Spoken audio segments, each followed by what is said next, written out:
Hello everyone. Moon ചന്ദമാമനെ കണ്ട? നല്ല beauty അല്ലേ?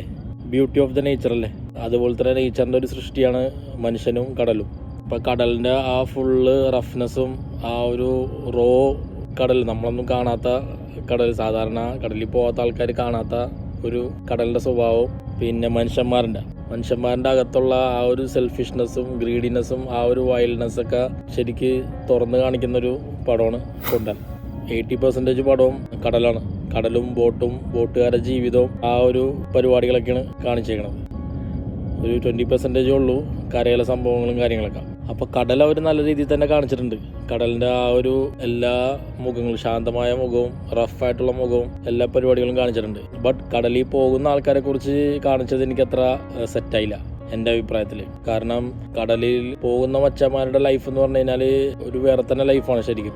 അത് കരയിലുള്ള പോലത്തെ ഒരു ലൈഫല്ല. കടലിൻ്റെ ഉള്ളിൽ ചെന്ന് കഴിഞ്ഞാൽ അവർ തമ്മിലുള്ളൊരു ബോണ്ടിങ്, സ്നേഹം, ഒരു സത്യം ഉള്ളൊരു റിലേഷൻഷിപ്പ് ഉണ്ട്. അപ്പോൾ അതാണ് റിയൽ കടലിൽ പോകുന്ന ആൾക്കാരെ ഒരു നേച്ചർ എന്ന് പറഞ്ഞു കഴിഞ്ഞാൽ. പക്ഷെ അതുപോലെ തന്നെ അവർ അത്ര റഫുമാണ്.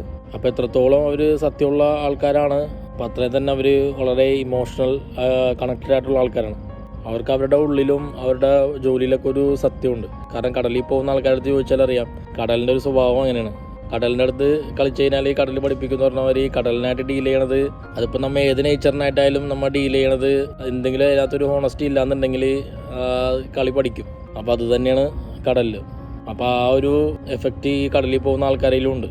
അപ്പോൾ ഇതിനകത്ത് കാണിച്ചേക്കണതിൽ എനിക്ക് ഒരു വിയോജിപ്പുള്ളത് ആ ഒരു സംഭവത്തിലാണ്. കാരണം ശരിയാണ്, അവരത്രത്തോളം ഇമോഷണലാണ്, ഹോണസ്റ്റാണ്, ചങ്കാണെന്ന് പറയില്ലേ, ആ ചങ്കാണെന്നുണ്ടെങ്കിലും അത്രയും തന്നെ അവർ ഓപ്പോസിറ്റുമാണ്.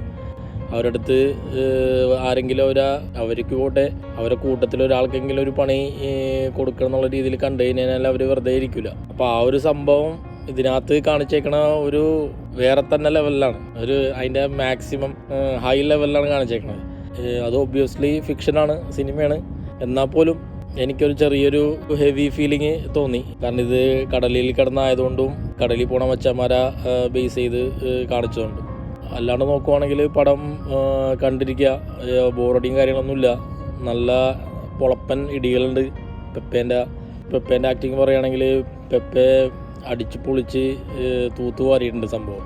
പിന്നെ നമ്മുടെ ടോബിക്ക് വലിയ പരിപാടിയുള്ള റോളൊന്നുമില്ല. ബട്ട് ഈ സിനിമയ്ക്ക് പറ്റിയ, സിനിമയിൽ കൊടുക്കാൻ പറ്റിയ ഒരു ബെറ്റർ റോളാണ് ടോബിക്കുള്ളത്. അത് ടോബി ഭംഗിയായിട്ട് ചെയ്തു വെച്ചിട്ടുണ്ട്. ടോബിൻ്റെ ആക്ഷൻ സീക്വൻസ് ഒക്കെ പൊളിയാണ്. പിന്നെ എന്താണ് നന്ദുചേട്ടൻ്റെ പരിപാടിയും കൊള്ളാം. ഒരു ട്വിസ്റ്റൊക്കെ ലാസ്റ്റ് ഉണ്ട് പുള്ളിയുടെ വക, അത് പൊളിച്ച്. പിന്നെ എന്താണ് നമ്മുടെ ഡാൻസിങ് റോസ് സർപ്പാട്ടെ, പുള്ളിയും ത്രൂ ഔട്ട് ഉണ്ട് പടത്തിൽ. ബട്ട് എല്ലാവർക്കും അവർ കൊടുത്ത റോള് നന്നായിട്ട് അവർ ചെയ്തിട്ടുണ്ട്. കാരണം ഈ പടത്തിൻ്റെ റോള് ഇത് വെച്ചിട്ടുള്ള അവർക്ക് ചെയ്യാൻ പറ്റുള്ളൂ. അപ്പോൾ അത് വെച്ച് അവർ എന്തായാലും പിടച്ചിട്ടുണ്ട്. കാരണം ഈ കഥ ആ ഒരു രീതിയിലുള്ള കഥയാണ്. അപ്പോൾ ഇതിൽ അവർക്ക് ചെയ്യാൻ പറ്റിയ പെർഫോമൻസ് അവരെല്ലാവരും മാക്സിമം പൊളിച്ചിട്ടുണ്ട്. പിന്നെന്താണ്, കടലിൻ്റെ പടങ്ങൾ ഒരുപാട് കണ്ടിട്ടുണ്ട്. ബട്ട് ബോട്ടിൽ കിടന്നിട്ടുള്ള പരിപാടി അധികം നമ്മൾ കണ്ടിട്ടില്ല. നമ്മൾ വഞ്ചിയിലൊക്കെ പോയിട്ടുള്ള പരിപാടി കണ്ടിട്ടുള്ളൂ. അപ്പോൾ നമ്മുടെ മമ്മൂട്ടിയൊക്കെ പണ്ടേ ചെയ്തു വെച്ചതാണ് കുറേ കാര്യങ്ങൾ. ബോട്ടിൽ ഈ വക പരിപാടികൾ ത്രൂ ഔട്ടുള്ളത് ആദ്യമായിട്ടാണ്. ബാക്ക്ഗ്രൗണ്ട് സ്കോർ കുഴപ്പമില്ല. ട്രെയിലർ കേൾക്കണ ബാക്ക്ഗ്രൗണ്ട് സ്കോർ തന്നെയാണ് മെയിനായിട്ട് കേൾക്കാൻ രസമുള്ളത്. അത് തന്നെ പല സ്ഥലത്തും കൂട്ടിയും കുറച്ചൊക്കെ പിടിച്ചേക്കണാണ്. പാട്ട് വലിയ ഇതൊന്നും ഇല്ലെന്നെങ്കിലും ഓക്കെ എന്നുള്ള രീതിയിൽ പാട്ട്. ബട്ട് ഫൈറ്റിനെ കുറിച്ച് പറഞ്ഞേ പറ്റുള്ളൂ. ഫൈറ്റ് പൊളി എന്ന് പറഞ്ഞു കഴിഞ്ഞാൽ പൊളിയാണ്. അത് ഒരുപാടുണ്ട് പടത്തിൽ.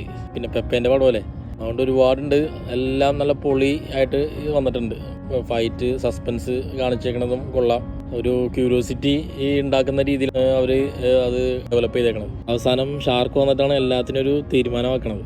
കഥ വലിയ സംഭവം ഒന്നല്ലെങ്കിലും ബട്ട് പറഞ്ഞിരിക്കുന്ന രീതി ഒട്ടും ബോറടിപ്പിക്കാത്ത രീതിയിലാണ് പറഞ്ഞേക്കണത്. ഒരു പേസ് ത്രൂ ഔട്ട് മെയിൻറ്റെയിൻ ചെയ്തിട്ടുണ്ട്. അതുകൊണ്ട് ലാഗടി അങ്ങനെയുള്ള കാര്യങ്ങളൊന്നുമില്ല. എന്തായാലും കണ്ടിരിക്കാന്നുള്ള രീതിയിൽ തന്നെ സംഭവം ചെയ്തു വെച്ചേക്കണം. എൻ്റെ അഭിപ്രായത്തിൽ ഒരു വൺ ടൈം വാച്ചാണ്.